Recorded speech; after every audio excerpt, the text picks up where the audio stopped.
Hello there, I am Monica Reinagel, and you are listening to The Nutrition Diva. This is a show where we take an evidence-based look at the latest headlines, trends, and today at Netflix documentaries so that you can make more informed decisions about what you eat. There's a new series on Netflix called You Are What You Eat, and this is one of a growing number of documentary films advocating for vegan diets. Now, I don't have enough time in this podcast to go through the entire multi-part series point by point, but I will include a link in the show notes to a good review written by my colleague, dietitian Abby Langer, in which she raises some excellent points about the various claims made.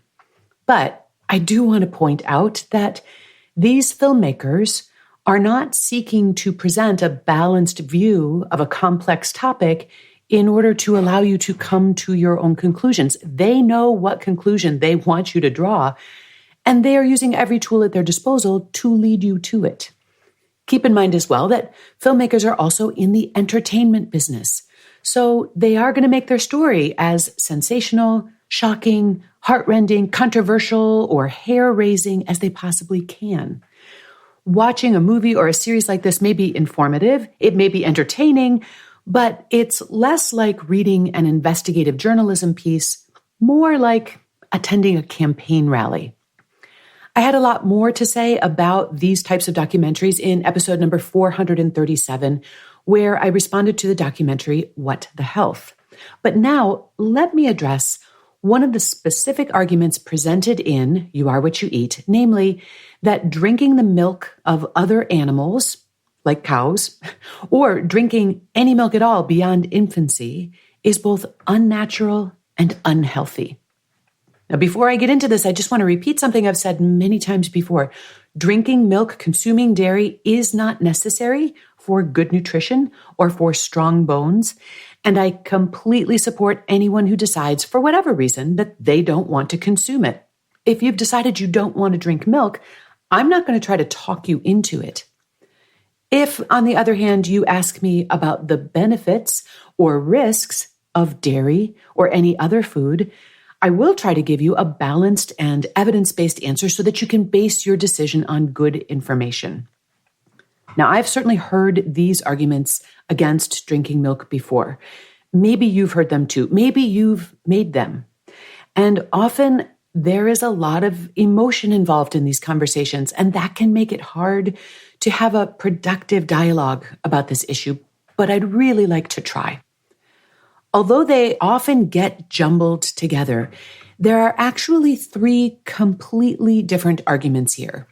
Number one, that drinking milk is unnatural. Number two, that drinking milk is unhealthy. And number three, that drinking milk is cruel.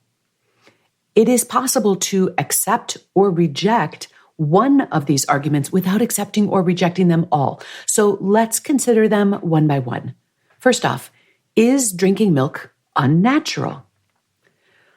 I would submit that the natural world does not operate with intention, nor is it all that attached to a plan. In fact, some of nature's greatest hits are the result of random errors and unintended consequences. And nature also doesn't care about right or wrong, or whether something is fair or ethical or cruel. All nature cares about is what works. If a bird lays an egg that hatches into a baby bird, which matures and lays another egg, that works for nature. But if that egg is stolen out of the nest by a hungry raccoon who goes on to reproduce, well, you know what? That works too. Nature isn't rooting for the bird any more than it is rooting for the raccoon. In fact, if nature were actually capable of rooting for anything, it would probably hope that just enough eggs get stolen to ensure plenty of baby raccoons and plenty of baby birds. To the extent that consuming dairy products enhanced the survival and the reproduction of prehistoric humans, who then turned around and committed some of their resources to enhancing the survival and reproduction of dairy animals, the fact that humans learned to use the milk of other species has actually worked out pretty well for nature.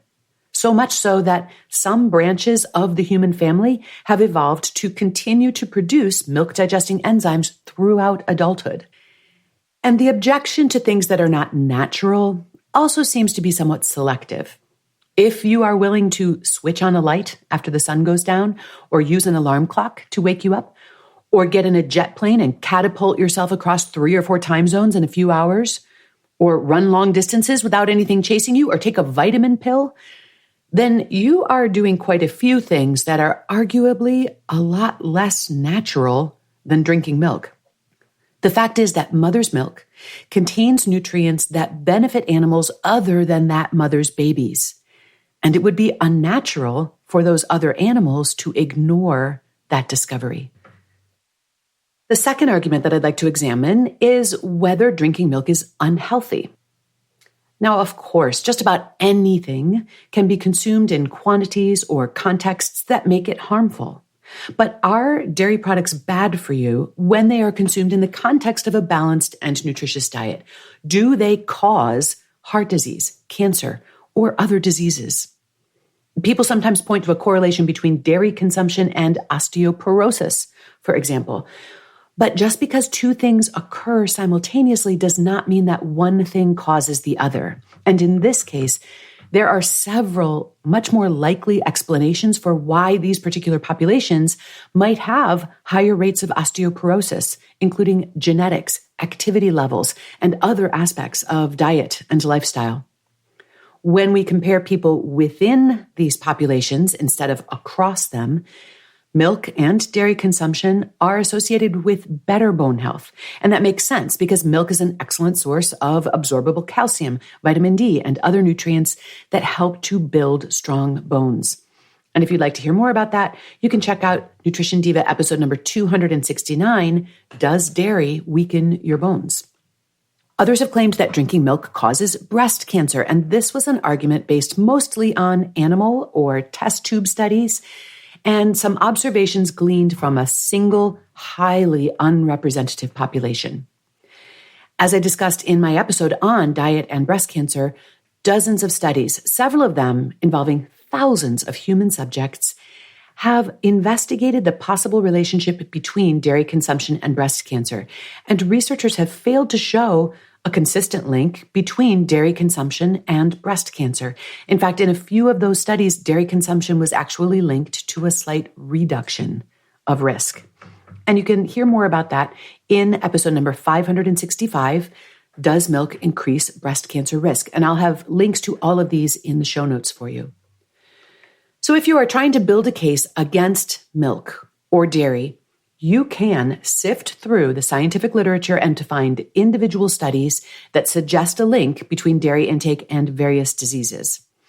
If you look a bit further, you are also likely to find other studies finding that dairy consumption reduces the risk of those same diseases. When you step back and look at the literature as a whole, not to mention the evolutionary history of our species, it's hard to make a case that dairy products are uniquely harmful to humans. You can build a healthy diet with or without dairy products. And of course, the opposite is also true. Simply including or excluding dairy will not necessarily make your entire diet healthful. So whether the nutritional or the culinary benefits of dairy outweigh the potential risks is going to come down to individual judgment, and that will probably be heavily influenced by which sources of information you choose to consider. It may also depend on your individual health concerns and your priorities. Eliminating milk from your diet may clear up your acne, but reduce your chances of getting pregnant, for example. Whatever you choose, you have my full support. My support, however, does not extend to tolerating false or misleading information. And the third argument against consuming dairy is that dairy farming is cruel or unethical. And this is a moral or a philosophical question. Now, I am not a professional ethicist, but even the experts struggle with this one. Some might argue that the inalienable right to life, liberty, and the pursuit of happiness is not limited to humans, but extends equally to all living things, and that keeping dairy cows is morally equivalent to keeping slaves.